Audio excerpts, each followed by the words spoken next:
Por que no mundo ainda existe pobreza em pleno século XXI? Dizem que a razão da pobreza é a desigualdade, mas será que é isso mesmo? Mas para a gente saber é bem simples. É só a gente comparar os países mais desiguais com os países menos desiguais e identificar aonde está a pobreza. Vamos usar 3 métricas, o PIB, o PIB per capita e o PPC, paridade do poder de compra. O PIB per capita é uma medida econômica que representa o produto interno bruto, o PIB, de um país dividido pela sua população e calculado dividido pelo valor total do PIB de um país pelo número de habitantes. E ali a gente vai ter o PPC, sabendo uma base do poder de compra das pessoas. Os países mais pobres do mundo são aqueles que possuem o menor PIB per capita, refletindo no menor poder de compra. Segundo o Fundo Monetário Internacional, o FMI, os 10 países mais pobres do mundo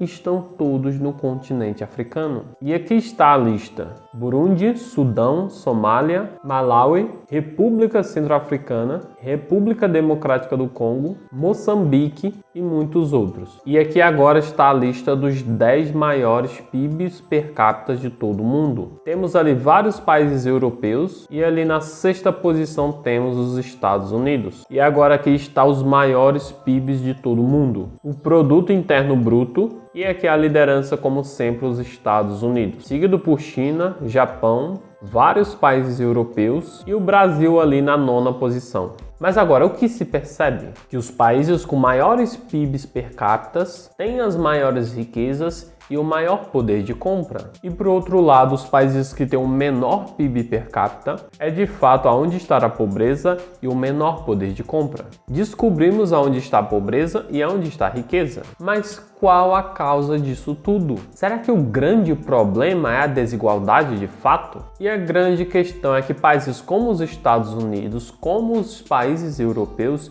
e o Japão, é onde está maiores desigualdades. Eles são muito mais desiguais do que os países africanos. E como é isso? Eles são desiguais em riqueza. A riqueza é concentrada totalmente desproporcional em pouquíssimas pessoas, como nos Estados Unidos, onde tem as pessoas mais ricas do mundo. A principal riqueza está concentrada na mão deles, como Elon Musk, Bill Gates, Jeff Bezos, Warren Buffett e muitos outros bilionários, mas não distribuída por igual na população americana e gerando assim a desigualdade, sendo assim um dos países mais desiguais do mundo. Mas ainda assim a população dos Estados Unidos, os americanos, vivem ainda assim muito bem. E por que será que todo mundo quer morar nos Estados Unidos? E uma das principais respostas é que o PIB per capita de lá é gigantesco, aumentando assim o poder de compra e refletindo assim numa qualidade de vida muito boa. E o alto poder de compra faz com que a pobreza diminua. E o interessante é que todos esses países africanos, eles são menos desiguais. E agora, de um lado, a gente tem os países europeus mais desiguais juntamente com os Estados Unidos, e do outro lado, a gente tem os países africanos menos desiguais. Então, encontramos o problema não está na desigualdade, está sim na pobreza. Então, o que a gente tem que se preocupar de fato é lutar contra a pobreza e não contra a desigualdade,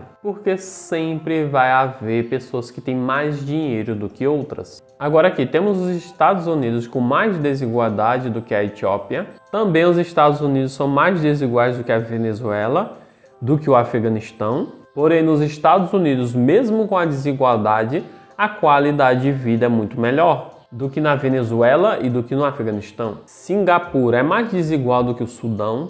Japão é mais desigual do que o Niger. Austrália é mais desigual do que o Kosovo. Reino Unido é mais desigual do que Bangladesh. Nova Zelândia é mais desigual do que a Etiópia. Espanha é mais desigual do que o Nepal. Canadá é mais desigual do que o Timor-Leste. O Brasil é mais desigual do que vários países da África, exemplo, Sudão e Moçambique. Agora eu pergunto, você prefere morar em um país mais igualitário, como a Somália, onde muita gente é pobre por igual? Ou você prefere morar em um país que, embora muito desigual, as pessoas têm uma melhor qualidade de vida, como nos Estados Unidos? Os países africanos têm menos desigualdade e pobreza. E os países europeus e os Estados Unidos são mais mais desiguais em riqueza. Agora imagina que seu vizinho tem mais dinheiro que você e você tem bem menos, e mesmo assim você vive muito bem. Todos esses países que têm um gigantesco PIB per capita, refletindo num grande poder de compra, eles têm uma coisa em comum. Eles têm muitas empresas, muitos bilionários e muito emprego, que mesmo com a desigualdade, a qualidade de vida é muito boa. Então o grande problema não está na desigualdade, está na pobreza. É para a pobreza que a gente tem que olhar e tem que ser resolvida. E como a gente resolve a pobreza? Primeiro, a gente tem que lembrar que a pobreza tem diminuído muito na última década. Anos atrás, o pobre não conseguiria comprar o seu carro nem sua moto, ou adquirir a sua casa própria. Isso tem melhorado muito. Temos visto muitas pessoas conseguindo ali o seu carro, sua moto e sua casa, que uma década atrás não se via, melhorando assim a sua qualidade de vida. Mas como resolver a pobreza? Mais um ponto que a gente tem que lembrar: quando a gente nasce pelado, nu, com frio, chorando e sem nada. E tudo que a gente consegue através das empresas. A roupa que eu estou vestindo foi uma empresa que fez, essa câmera que eu estou gravando, esse pedestal, aquela mesa, aquela cadeira, tudo foi as empresas que fizeram. E todos esses recursos facilitam a nossa vida, nos tirando da pobreza.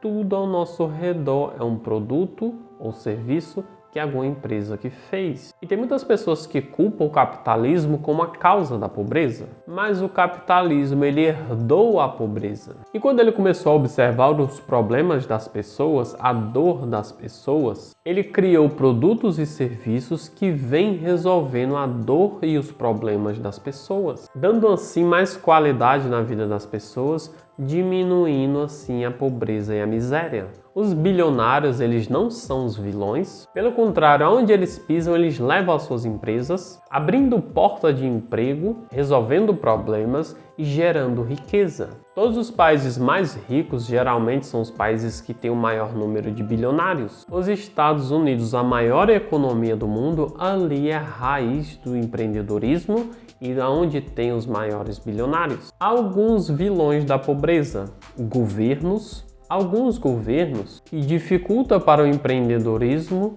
com duras leis e com altas cargas tributárias, processos burocráticos e falta de estímulo para o empreendedor. E aqui mais um ponto para os Estados Unidos, porque a carga tributária lá é muito baixa, que muitos países com um PIB per capita baixo. E pelo contrário, o governo deveria estimular o empreendedor, facilitar o caminho para o empreendedorismo, menos burocracia, impostos mais baixos e abertura das fronteiras para empreender livremente no mundo todo. E é muito interessante porque muitas empresas de lá ficaram empresas globais, algumas com um valor de mercado de trilhões de dólares, como a Apple, Amazon, Microsoft, gerando assim milhares de empregos e diminuindo assim a pobreza e dando qualidade de vida para as pessoas. Agora imagina se arrancasse a riqueza de todos os bilionários do mundo inteiro e distribuísse por igual, resolvendo assim o problema da desigualdade, onde todo mundo teria a mesma quantidade de dinheiro e o mesmo poder de compra, não existindo assim mais pobreza. Será que resolveria a questão da desigualdade? E a resposta é não, porque as pessoas que não têm a mente educada financeiramente falando, iriam gastar o seu dinheiro assim comprando carros, comprando casas, comprando bens materiais, e os ex-bilionários iriam estar ali montando as suas empresas novamente, vendendo esses carros, essas casas, esses bens materiais para as pessoas que não têm educação financeira e que não querem empreender e nem querem investir e somente querem consumir.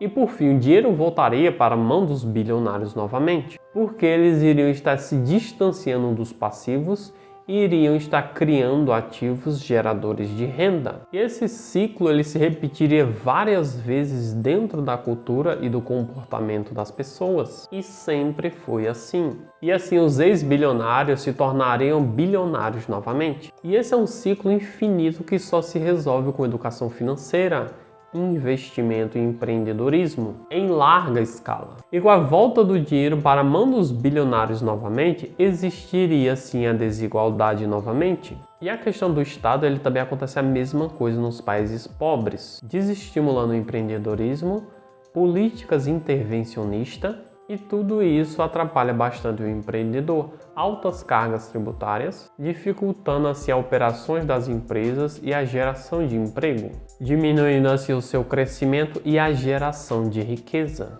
E as famílias e as pessoas levando um impacto muito negativo e mantendo aí a miséria e a pobreza. E o interessante é que os países mais ricos do mundo, eles têm esse estímulo. E aqui mais um ponto para os Estados Unidos. Também os governos investem em mísseis que só têm o poder de matar e destruir. Se investissem menos nesses mísseis e cuidassem mais das pessoas, diminuiria a fome do mundo. Exemplo, o valor do míssil Tomahawk tem um custo de 1,4 milhão de dólares. E uma observação, esse míssil, quando ele é lançado muitos mísseis ao mesmo tempo. E agora eu pergunto, será que isso não dava para matar a fome de algumas pessoas? Outro problema, de acordo com os dados do IBGE, 30% de todo o alimento que é produzido no mundo acabam sendo jogados fora, o equivalente a 46 milhões de toneladas de alimentos todos os anos. E quantas bocas será que isso alimentava? Mas como resolver o problema da pobreza de fato? E quem vai responder essa pergunta é o exemplo vivo, Geraldo Rufino, ex-catador de lixo. Não existe pobreza para quem trabalha 16 horas por dia. Não tem pobreza que resista a 16 horas de trabalho.